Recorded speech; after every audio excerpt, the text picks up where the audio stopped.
Ok, listo. Entonces, vamos a subir un archivo. Yo tengo uno de la tarea de las expresiones regulares por acá. Lo voy a abrir un momento en Explorer para poderlo cargar en Colab, para saber por dónde está. Entonces, vamos a ver. Ese es el archivo, correcto. US-500, ¿verdad? Así es. Así es. Entonces voy a subirlo. Voy a nada más saber dónde está la ruta para subirlo más directamente.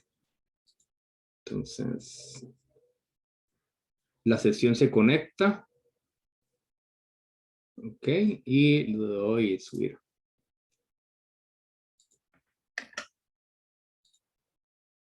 Entonces está esto. Le doy Open. Es un recordatorio de que si la sesión muere, pues seguro los archivos cargados. Pero sí les comento que Colab tiene conectividad con Drive. Entonces, con un poco de ajustes de nada más se puede conectar con nube. Respecto a datasets y demás, la tarea no pide ningún dataset en específico, en especial. Entonces, cualquiera que tenga, aunque sea números adelante, pues alguna columna que tenga eso, pues, te puede ayudar para practicar. Sí, es bastante difícil conseguir datasets, sí. Pero luego le puedo pasar alguno, vamos a ver si puedo encontrar uno. Bien, tenemos un archivo cargado acá. Colab está basado en, de hecho voy a cambiar esto. Colab está basado en Ubuntu, entonces por lo tanto puede correr comandos de Linux en esta plataforma. Entonces sería con el signo de migración adelante y el comando que guste. Por ejemplo, ls. Con esto me va a listar el subdirectorio. Entonces básicamente aquí me está diciendo que tenemos un archivo y una carpeta. Si quiero ver más detalle, un poco más de lo que tiene, sería el archivo que acabamos de subir, el 500, el US500 y el config data, que es una carpeta. Es una carpeta. Bien, eso quiere decir que podríamos irlo accediendo. ¿Cómo lo podemos cargar por acá? Hay muchas estrategias de poderlo leer. Una puede ser la siguiente, pero podemos ir a intentarlo poco a poco. Yo puedo decir with open para poder leer el archivo. Como mi configuración va a ir directamente a la carpeta donde está el archivo en sí, no me hace falta colocar la ruta completa. Si estuviera en otra parte, se lo ponemos relativa o, ¿por qué no absoluta? ¿Verdad? Pero de momento podemos mapearlo directamente con el nombre de archivo que tenemos por aquí. Y le doy read lines. Lo cargo aquí en una variable. Lo puedo leer. Vamos a ver. Vamos a ver. Read lines. Vamos a ver si tengo algún typo ahí. Vamos a ver. With open. Le doy read. Vamos a ver si tengo algún typo. Vamos a ver si eso lo escribí mal. Ok, ahí está. Data. Data. Bien, si hago un read, me va a leer todo en forma de directo. Todo en forma directa. Entonces, quizás la primera aproximación puede ser lo siguiente, es read quizás no me sirve, ¿verdad? Pero como está retorno de carro como identificador de cambio de línea, eso me puede servir para convertir ese string en lista de renglones. Entonces puede ser data.split y el cambio de línea. Esa es una primera aproximación. Esto me va a dar una lista de renglones, ¿verdad?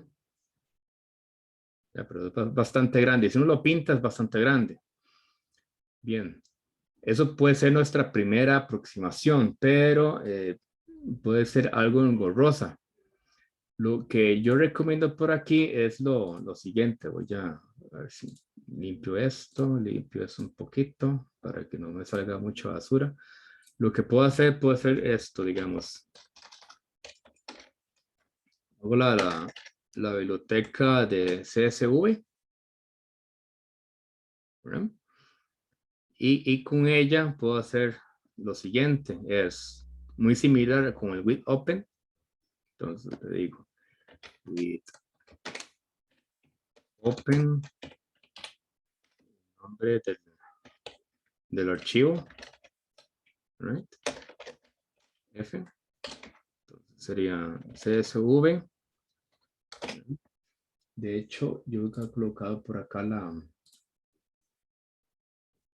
el script de código. Vamos a ver si lo tengo por aquí rápidamente.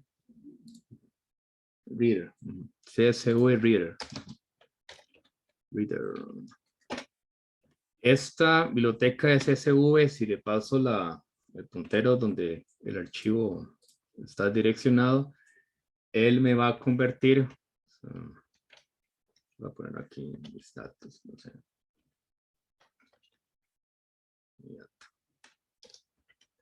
Okay. Me va a dar como la referencia del archivo. CSV lo procesa de tal manera de que pueda entender las filas y columnas, dado que es un archivo que es tabular.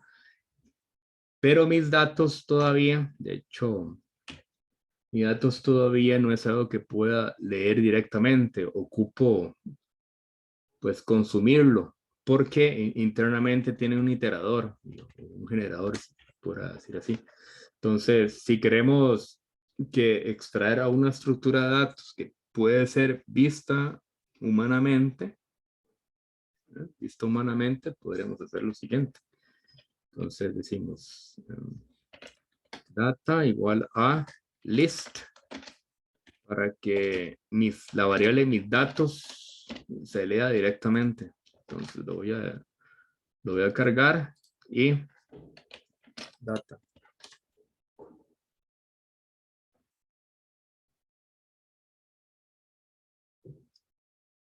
Entonces aquí tengo el bloque de información que podrías cargar. Normalmente va a tratar de presentar mucho data en la celda, pero para poderlo ver como puede ser que sea una lista, de hecho, le dices type. Y como es una lista, puedes ver el primer elemento para ver cómo luce. ¿No? Para ver cómo luce.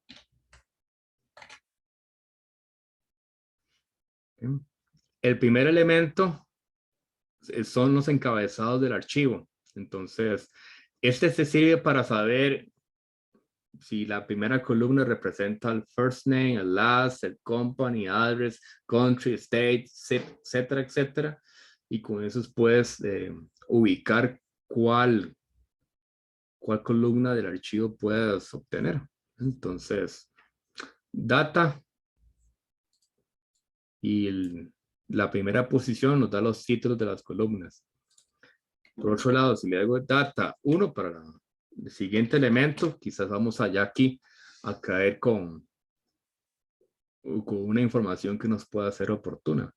Entonces, por lo tanto, aquí tenemos nuestro primer renglón de datos que puedes procesar. Entonces, ¿qué puedes hacer por aquí? Puedes hacer ciclo loop, ¿no? Un ciclo, reglones, reglón, in data 1. De ahí en adelante. Y aquí puedes empezar a procesar la información. Yo le voy a colocar un print simplemente para poderlo observar, pero por efectos demostrativos. Voy a pintar algunos para que no me sature la pantalla, ¿verdad? Con mucha data, pero por lo menos puedo ver aquí los primeros 10 personas de esta colección de datos. Eh, la variable data es en realidad una lista de listas, básicamente. Entonces lo puedes orientar qué campo tiene según la posición que tenga establecida. Entonces, no sé si ¿cómo lo ves, compañero? Sí, voy a intentar replicarlo con esto, porque si no, no podía con el Júpiter. Lo estás intentando con una instancia de Jupyter en tu computadora, digamos. ¿Correcto? Ok. Sí. Ahí algo que tienes que tomar en cuenta es lo siguiente, es si tu, tu ambiente, tu working directory es el mismo de donde está el archivo, o si es el mismo donde está tu archivo de Jupyter. Si fuese el mismo, entonces direccionarlo puntualmente, como en este caso, podría ser la solución, pero si tu archivo está en otra parte y tu working directory está en otro lado, entonces ocuparía así más una, una dirección absoluta. Si estás trabajando en Windows, ¿verdad? En Windows, correcto. ¿Correcto en Windows? Sí, sí, entonces, em, lo que te recomiendo es hacer esto. Quizás normalmente vas a tener la ruta con backslash, con el slash hacia la izquierda. Sí. Ajá, entonces, en ese caso, voy a escribirlo aquí, digamos, ruta, no sé. Normalmente puedas tener algo como esto, quizás, ¿verdad? Dos puntos, mis documentos, etcétera, etcétera, ¿verdad? Ujú. Etcétera, etcétera, etcétera.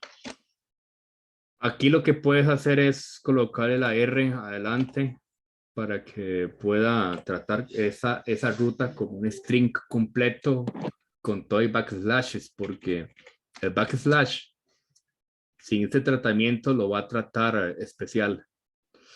Va a ser un carácter especial y va a ser lo que backslash haría en el Python, cualquier otro lenguaje de programación que hace.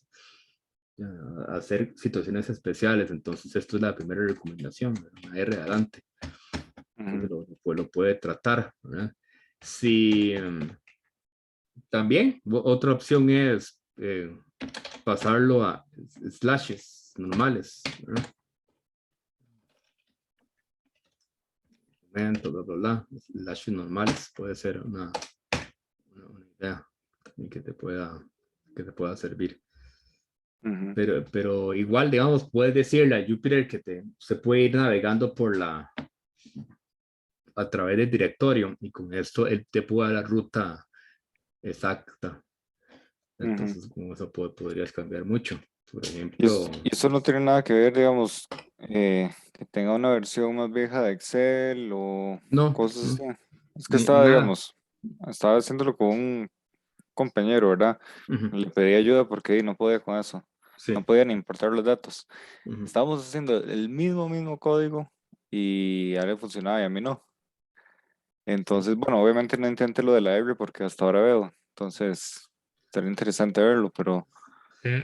A ver, pero lo que digamos que la tarea en sí no es que estuviera difícil, sino no. que ni siquiera podía subir los datos. Sí, vamos, ahí tienes que asegurarte ya con lupa si el archivo dónde está, si está en download, si está en descarga, si está en documentos, si está aquí o allá o donde pasa exactamente donde está, ¿verdad? Entonces, eso es crucial en ese sentido porque si no lo encuentra, puede ser ese detalle. De igual manera, puedes decirle a Jupyter que si estás en Windows, que haga comandos como el dir y cosillas así para que te diga dónde es que está tu working directory y si no cambiarlo, ¿verdad? O sea, si no hacerle cambios para poder ubicarte donde ocupas estar. Ujú. Entonces, eso es un tipo de situación de que quizás tu ambiente está en otro sitio y tu archivo en otra parte y ocupan tenerlo exacto, digamos. Pero sí es Perfecto, posible, mapearlo en cualquier parte del disco es totalmente posible. ¿Okay? perfecto. Estamos. Entonces voy a Estamos. borrar esto. para que quede ahí. Y entonces, a ver, para hoy quisiera ver lo de pandas, entonces voy a ubicarme.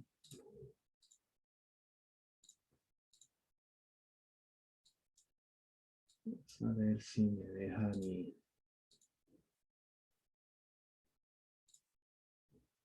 mi sistema pasar. Okay. Voy a pasarle de una vez la ruta de este cuaderno para que... Entonces, copiar, listo. Y lo coloco en el chat de Zoom.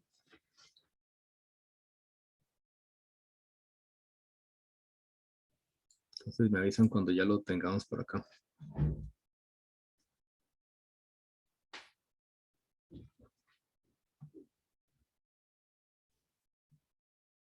Sí, funciona bien. Excelente. Entonces vamos a dirigirnos por aquí. Bien, la sesión anterior estuvimos pues haciendo nuestras primeras aproximaciones a NumPy.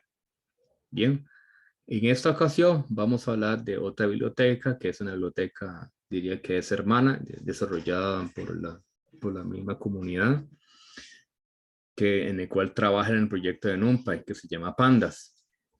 Pandas es una biblioteca muy famosa y también con mucha cobertura, mucho poder, que nos puede ayudar a resolver problemas de análisis de datos principalmente. Con ella podemos manipular los diferentes y trabajar en los diferentes estadios del proceso de la información, tales como extracción, transformación, preprocesado, inclusive hasta visualización. Inclusive tiene poderes para poder pintar. No alcanza a nivel de la alta gama de la visualización como otras herramientas, pero funciona perfectamente. Entonces, en esta situación vamos a hablar de las estructuras de datos a la cual la biblioteca de Pandas cubre, ¿no? Principalmente 3 estructuras. Vamos a hablar de la serie, vamos a hablar del data frame y del índice, ¿no? Que son estructuras que esta biblioteca utiliza para, primero que todo, modelar la información y con ella aplicarle las funciones a las cuales fueron concebidas. Nuestra primera aproximación va a ser con la serie, se llama Series. En ella nos sirve para poder crear una estructura de datos con más capacidades aún respecto a los arreglos de NumPy. La series es una estructura de una sola dimensión, pero lo interesante de aquí es que le agrega mayores capacidades porque puede tener un índice, no solo numérico, sino también puede ser con etiquetas completamente arbitrarias. ¿Esto qué quiere decir? Que en lugar de solo tener un índice para poder posicionar la información, puedes tener números enteros, flotantes, strings, tuplas, fechas o cualquier, básicamente gran cantidad de tipos de datos para poder apuntar a la información directamente. Pero vamos a irlo introduciendo poco a poco. Entonces, nuestra primera aproximación, nuestro primer ejemplo sería cómo crear una serie de datos, llámese una tira de datos, en el cual la podemos consumir basado en otra estructura. Veamos como que si nuestros números 100, 200, 300 y 400, que con ello podemos crear nuestra serie, nuestra primera. Entonces vamos a ir ejecutando las primeras celdas, primero que todo para hacer el import de pandas, donde su alias es el PD. Normalmente en la bibliografía, en los foros, la ayuda y demás, en redes sociales, el PD en el ecosistema de Python se conoce como el alias de pandas, ¿no? Entonces lo que vamos a ir usando fuertemente en nuestro caso en hoy. Entonces sería pandas o pd.series sería el método a la cual podremos construir nuestra primera estructura de datos en este caso. Ejecutamos esta línea y con ella estaríamos construyendo nuestra primera serie que contendría los números 100, 200, 300 y 400. Si le decimos a Colab o a Jupyter o cualquier otro entorno que nos pinte la serie en cuestión, entonces le damos clic por aquí. Y Colab, en Colab, en este caso, nos va a pintar lo siguiente. Pareciesen dos columnas, pero en realidad es una tira, una emisión de los datos. En la derecha tenemos la información en sí. 100, 200, 300, 400, 4000 números. Y a la izquierda, una colección que se le conoce como el índice. Automáticamente 0, 1, 2, 3 y si tuviesen más datos, 4, 5, 6, 7, hasta donde alcance.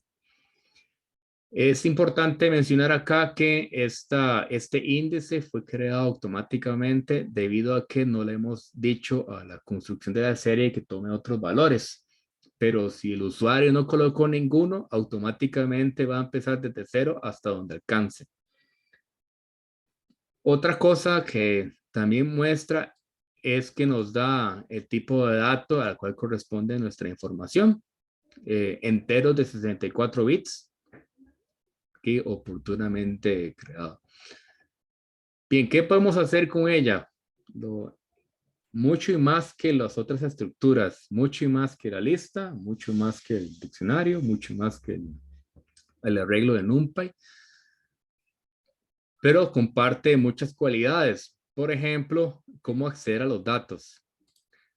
De nuevo, lo mismo con los paréntesis cuadrados, decir paréntesis cuadrados 0, 0 en este caso representa el valor del índice para el dato que deseo consultar.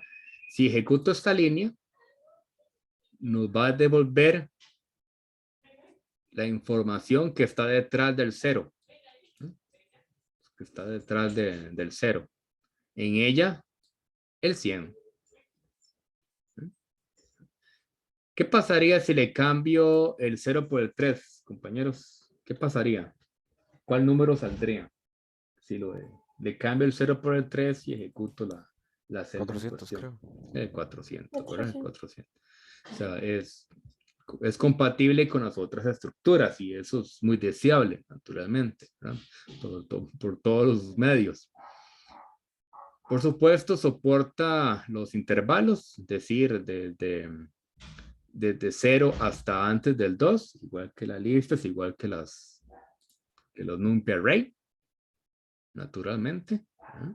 Naturalmente. Otra semejanza con el NumPy Array también es que tiene una amplia cantidad de funciones matemáticas o estadística básica que puede soportar la colección. Por ejemplo, milnúmeros.min. Con ella podríamos decirle, mira, deme el promedio de los datos en cuestión.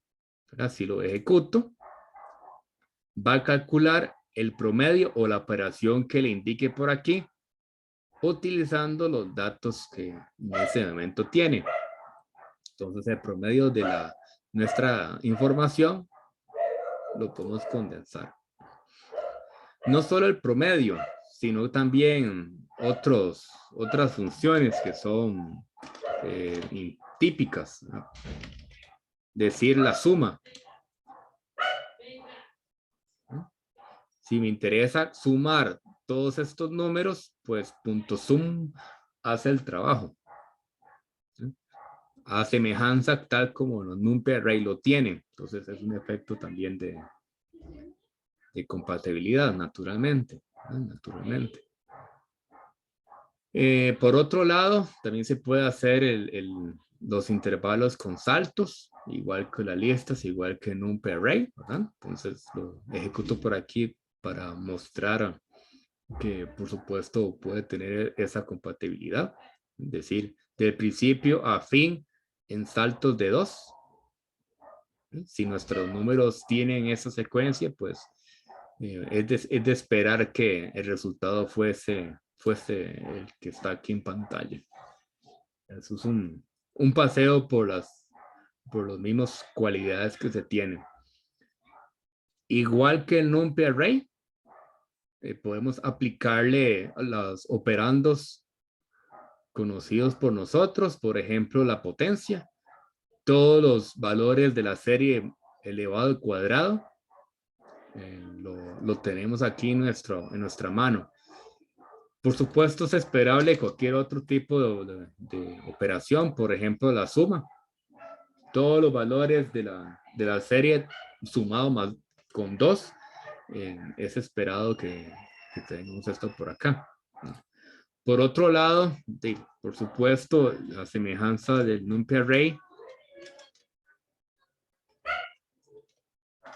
la semejanza puede ser que nuestra serie más a sí misma pueda hacer la operación.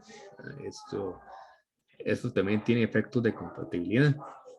¿Qué pasa por acá? Él va a alinear los elementos que tengan el mismo índice y va a hacer la operación correspondiente. Va a hacer un alineamiento y lo va a operar. Más adelante vamos a observar qué pasaría si un índice no existe, si si hay un hueco. Vamos a ver el efecto que pueda tener y cómo mitigar ese caso. Con pandas es muy fácil de poder indagar ese tipo de situaciones.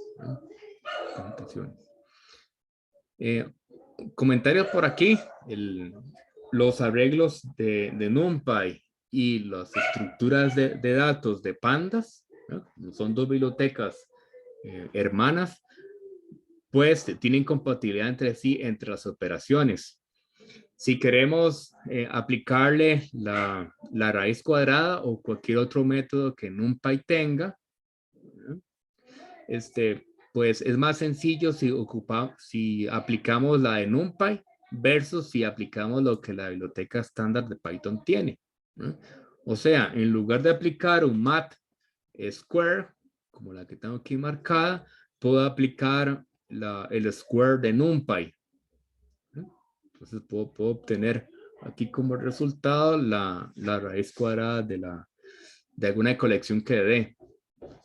¿Cómo trabajaría con una serie? Pues es básicamente lo siguiente. Sería la operación de NumPy, en este caso square, y como parámetro la serie en cuestión. La serie en cuestión. Y debido a que tiene esa compatibilidad, entre los dos se entienden perfectamente. Tanto para NumPy a pandas y de pandas para NumPy tiene esa compatibilidad. Para recordar el uso de la infraestructura por aquí, si no recordamos qué hace algún comando, pues basta con colocarle o alguna función o método, colocarle el signo de pregunta detrás, como lo que tenemos acá, y hacer la ejecución, y él nos va a pintar una ayuda de qué se trata la operación en sí. No solo es válido para funciones, también es válido para cualquier variable. Y para cualquier variable, él va a pintar de qué se trata y la información pertinente. Por ejemplo, digamos, si me interesa saber qué hay detrás de mi serie que se llama mis números, entonces mi número signo de pregunta, él va a pintar la ayuda y va a decir, mira, es del tipo serie, nos va a dar una representación de los datos. Si fuese muy grande, no va a pintarlos todos, va a dar un fragmento nada más y otras informaciones relevantes como la documentación, un poco de qué consiste, de qué hace, su reporte y entre otras cosas. Este tipo de ayuda es bastante útil para nuestras consideraciones, ¿no? Voy a cerrar por acá para seguir mostrando otras capacidades. Bien, por otro lado, si deseo aplicarle operaciones a cada uno de los elementos de mi serie, pues existe a nuestra mano la serie.apply. Este nos va a decir lo siguiente, el punto apply es un método que se utiliza muchísimo en nuestra biblioteca en cuestión, en el cual nos ayuda a aplicar una función a cada uno de los elementos. En este caso, va a aplicar la raíz cuadrada al cada uno de nuestros números. Entonces, para que practiquemos un poquito por aquí, le voy a plantear aquí un ejercicio. Ejercicio para que lo podamos revisar, ¿no?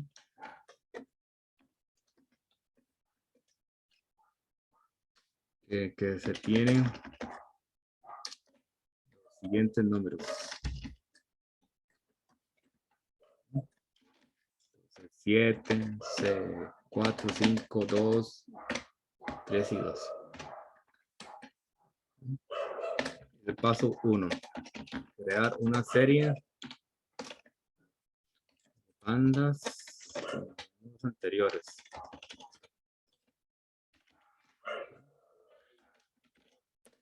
Paso 2. Aplicar la operación. La operación raíz cuadrada a cada uno de ellos. Chicos, damos unos 5 minutitos para poder realizar esto, chicos. Este primer ejercicio para que puedan estirar un poco.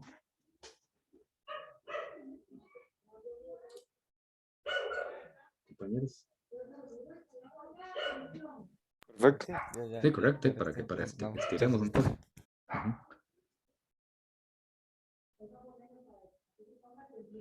Paso 1 es crear la serie utilizando los números anteriores.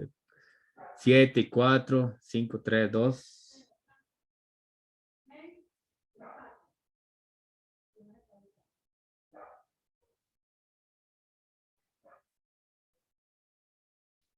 Y ya cuando lo tengamos construido, vamos a aplicar la raíz cuadrada a cada uno de ellos en una sola expresión, ¿no? Una expresión para el paso 1 y otra expresión para el paso 2. ¿Qué ocuparemos hacer?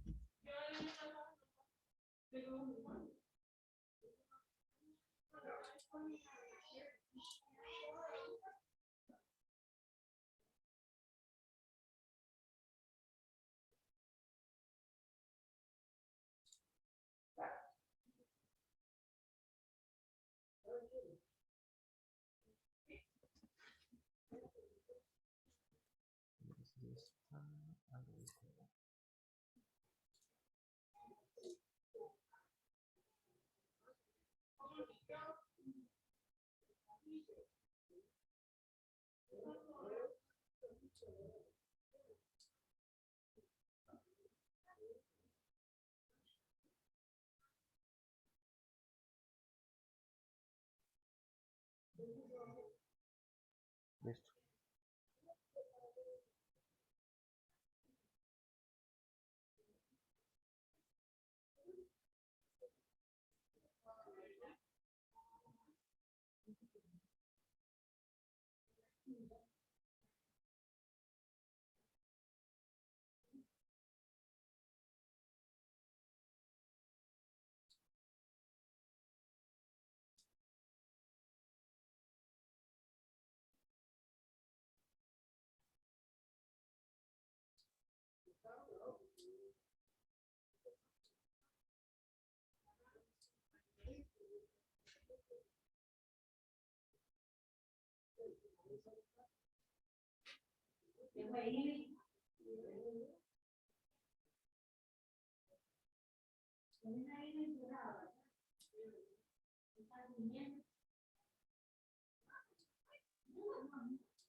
Pero no sé si alguno ya... Ya lo tengo una, terminado. una aproximación, Ajá. no sé si gustarías compartir para que lo Claro que sí. vean. Voy a evitar compartir por este lado. Ahora sí.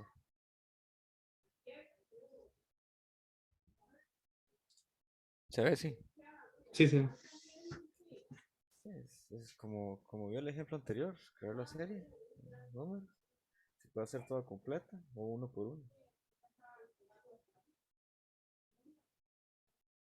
No sé si se ve aquí que lo que hice fue tomar la posición 1 de la serie y le saqué la raíz solo a esa posición, por ejemplo. Ujú. Se puede hacer completo igual. Sí, la operación de cada uno de ellos. Ok. Ok. Ok. A todos salió, compañeros.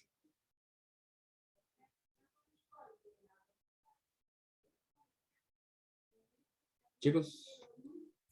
No, no lo he terminado, para ser sincero.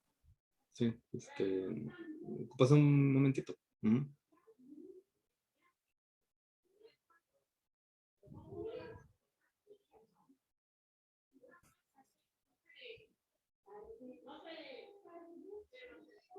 ¿Qué tal si hacemos un pequeño break?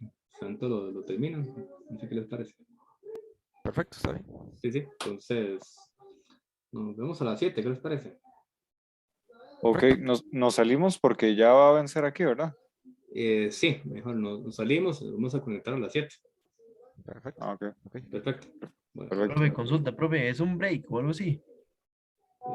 sí, es como un break. Vamos a hacer varios breaks. ¿De Varios cuánto, profe? breaks. A las 7 no vamos a volver a ver. Ok, profe. Ahí Bueno, avisa, profe. bueno, Gracias, a las profe. 7. A las 7. Bueno, A las 7. Gracias, profe. bueno.